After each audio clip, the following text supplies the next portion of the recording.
안녕하세요. 피부지킴이 이상준입니다. 여자친구들끼리 서로 우정을 영원히 간직하자.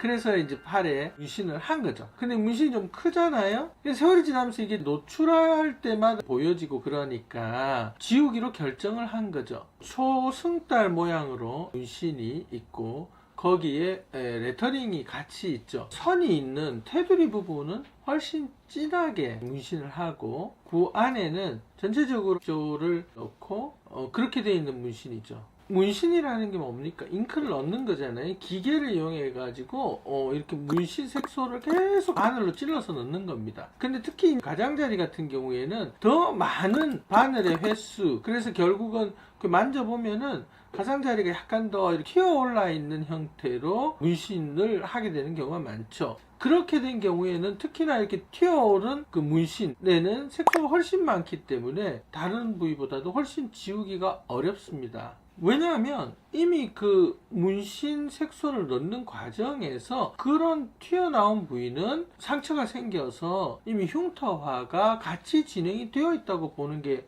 맞거든요. 그래서 이런 문신을 또 지우기로 결정을 했다고 하면 어떻게 지우는 것이 가장 효과적일지 또 궁금하지 않겠습니까? 저희가 이 문신 자체를 또 4개로 나누어 가지고 피코초 레이저만 한 경우와 피코초 레이저를 하고 PFT를 바르고 또 피코초 레이저를 하는 바로 R0 테크닉으로 한 방법과 또 문신을 그대로 놔둔 부분과 또 마지막으로 피코 레이저를 하고 그 부위에 다시 PFT 특수 용액을 바르고 그리고 거기에 RAF 즉 쇼웨이브를 또 사용하고 다시 피코초 레이저로 반복하는 이런 3R 테크닉을 이용해서 문신을 제거하는 방법을 비교를 해본 거죠. 한 번 치료하고 2달 정도 경과하고 경과 관찰을 하니까 이런 차이가 있었습니다. 이렇게 4등분을 해서 치료를 해봤더니 피코 레이저와 R0 테크닉 그리고 3R 콤보의 차이를 이렇게 한눈에 볼 수가 있는 겁니다. 자, 이렇게 나눠서 치료를 한 다음에 그 환자분한테 물어서 다음번에는 이 중에서 이 어떤 치료를 하면 좋겠냐, 3R 콤보 테크닉으로 하는 걸 원한다고 이야기를 해서 앞으로도 쭉 그 3R 콤보 치료를 이 환자에게 이어갈 생각입니다.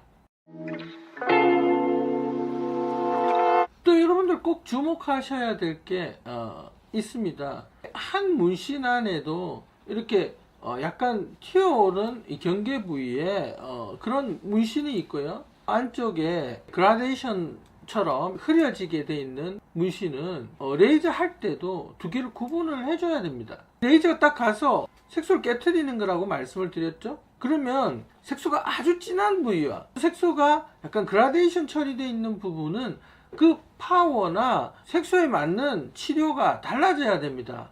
색소가 많은 부위는 오히려 조금 출력을 낮춰서 파워를 낮춰서 해야 됩니다. 그렇지 않으면 너무 격렬하게 반응을 하기 때문에 물집도 심하게 잡히고 흉터가 생길 확률이 있는 거죠. 반면에 그라데이션이 돼서 문신 색소가 흩뿌려져 있는 곳은 약간은 출력을 올려서 레이저를 해야 좀 더 효과적으로 제거가 가능한 거죠. 문신 안에서도 그 각각의 부위에 따라서 출력을 조절해서 치료하는 게 어쩌면 가장 중요한, 그렇게 해야 후유증이나 흉터 없이 그 문신 색소를 뺄 수 있는 그런 치료가 될 수 있다는 거죠.